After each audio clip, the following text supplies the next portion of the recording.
I'm Trix and welcome to my channel.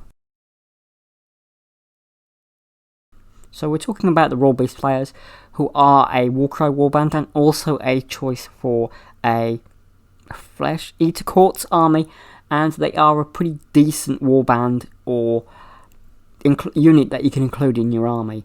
As the flesheatercourts are getting a new box, why not talk about one of the options?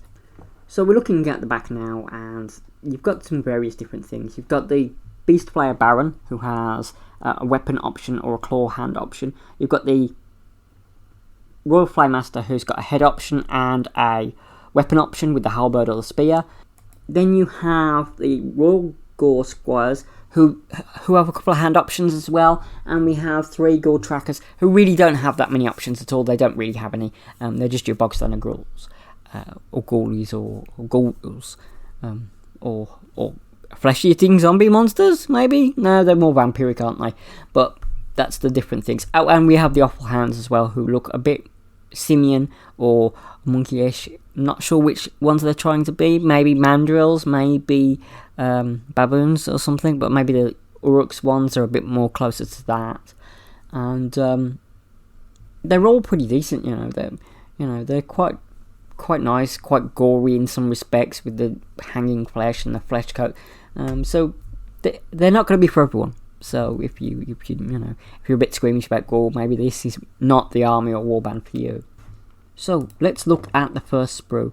The first sprue has the Baron on it. It has a few other bits and pieces on it. I think mostly it's just the Baron, some of the Squires, and a couple of the ghouls. I know one of the other ghouls is on the other sprue because I noticed it as I was looking at it. But this one has just got some bits and pieces. Pretty detailed model. You do need to be careful sometimes with these sprues, as sometimes when you're cutting with your cutters, sometimes it can nick a little bit out of them. But when you're playing the flesheatercourts, if it nicks a weapon or a bone, that might add some charm to it for like them eating it, or just the general degradation of their weapons and armor. Just want to apologise for the shakiness. Unfortunately, I can't stop that at the moment. It's the only way I can make these sort of videos, and I thought I wanted to deal with something actually model wise. I will talk about RPGs in another video maybe. This one's just about the flesheatercourts, and as the army box is very, very soon going to hit the world. Well, it's a 2-week pre-order, so and the leaked price is about $120, so it's about the same as the other army boxes. Get it if you want it, don't get it if you don't want it.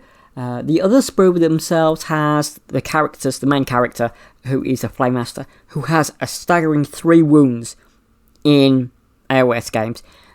This unit, and I'm going to be very honest with this, if your opponents are monster heavy, if your opponents are even thinking of taking a monster, this unit is an auto include. It's decent, for its points, and it'll probably make those back, simply because people won't be expecting 3 wounded model in this little thing.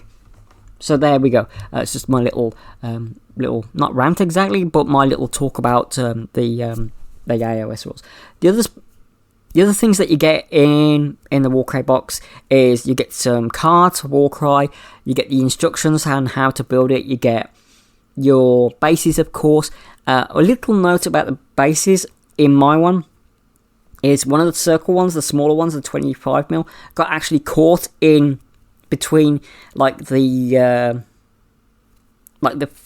flaps, and I thought I was down a base, and so readied my bits box for a base, and then I found the other base later. That was after, of course, I opened the thing, so it was in there in the beginning. It's just myself being clumsy, nothing to do with GW at all.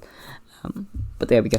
A couple of other things is you do get cards in a nice envelope, and I really like that they've put them in the envelope there, because I think it protects them a little bit from the sprues themselves.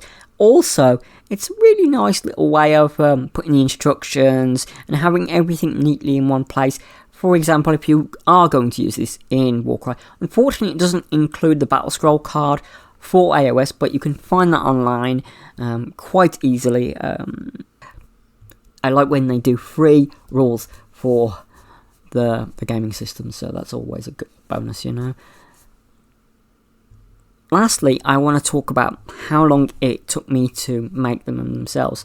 But slightly beforehand, a little caveat about assembly instructions. Again, I've mentioned some weapon options. The heads for the actual two of the squires are changeable. So the one without the skull helmet on his head, you can swap those two heads around, so you can have a little bit of a variety if you do decide to get a second unit of these for your AOS army. Just thought I'd point that out there. One final thing is, of course, building and undercoating them. I built these in about 4 hours over a night and a bit of the morning, and then I sprayed them with grey cere and then dry brushed white over them. Now, there might be a follow-on video for this where I talk about painting them, my ideas for painting them, and bits and pieces, but that's it really. I want to thank everyone for sticking with me for around while I haven't made any content. That's probably just me being dealing with my depression issues and stuff like that, but hopefully things are better now. So thank you all for your time. I'm Trix once again, and take care of yourselves.